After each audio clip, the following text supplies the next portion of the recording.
ഈ ഘട്ടത്തിലാണ്, ഇതിനെ തുടർന്നാണ് ഞാൻ പറഞ്ഞ ആ സന്ദിഗ്ധാവസ്ഥ, ആ പ്രതിബന്ധം എൻ്റെ ജീവിതത്തിൽ നേരിടുന്നത്. ഞാൻ നേരെ ബസ് കയറി ബഹുമാനപ്പെട്ട കൃഷ്ണൻകുട്ടിച്ചാൻ്റെ വീട്ടിൽ ചെന്നു. അദ്ദേഹത്തോട് ഞാൻ പറഞ്ഞു, ഞാൻ ഈ സമൂഹം വിടുകയാണെന്ന് ഞാൻ അങ്ങയോട് പറയുക മാത്രമല്ല, ഞാൻ എൻ്റെ റെസിഗ്നേഷൻ ലെറ്റർ കൊടുത്തിട്ടാണ് വന്നത്.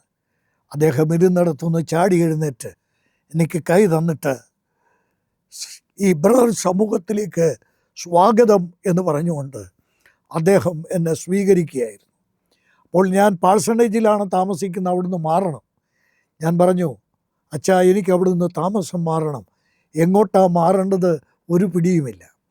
അദ്ദേഹം എന്നോട് പറഞ്ഞു, ബ്രദർ തമ്പാൻ വീട് അന്വേഷിക്കേണ്ട, നിങ്ങൾക്ക് താമസിക്കാനുള്ള വീട് ഞാൻ അറേഞ്ച് ചെയ്തു. ദൈവത്തിന് സ്തോത്രം. പ്രിയപ്പെട്ടവരെ, ആ മഹാമനുഷ്യൻ ഒരു ദിവസം രാവിലെ ഒരു ഓട്ടോറിക്ഷ വാടകയ്ക്കെടുത്ത് ആ ഇരവിവേരൂർ, അന്ന് അദ്ദേഹം താമസിക്കുന്ന ഇരവിവേരൂരാണ്, ആ സ്ഥലം മുഴുവൻ കറങ്ങി ഒരു വീട് കണ്ടെത്താൻ ഏറ്റവും ഒടുവിൽ അദ്ദേഹം ഒരു വീട് കണ്ടെത്തി.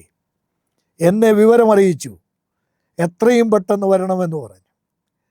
ഞാൻ പറയട്ടെ പ്രിയപ്പെട്ടവരെ, ഞാൻ ഏറ്റവും അധികം വികാരാധീനനായി തീർന്ന, കണ്ണുനീര് വാരിയെറിഞ്ഞ ഒരു സന്ദർഭമായിരുന്നു അത്. എൻ്റെ ആരോഗ്യവും എൻ്റെ ബലവും എൻ്റെ കണ്ണുനീരും എൻ്റെ ശക്തിയും എൻ്റെ വിയർപ്പും ദൈവം എനിക്ക് തന്ന ബുദ്ധിയും എന്നെ ഏൽപ്പിച്ച കൃപാവരങ്ങളും മുഴുവൻ ഞാൻ ചെലവിട്ട ഒരു സമൂഹമാണ് ചർച്ച് ഓഫ് ക്രൈസ്റ്റ്.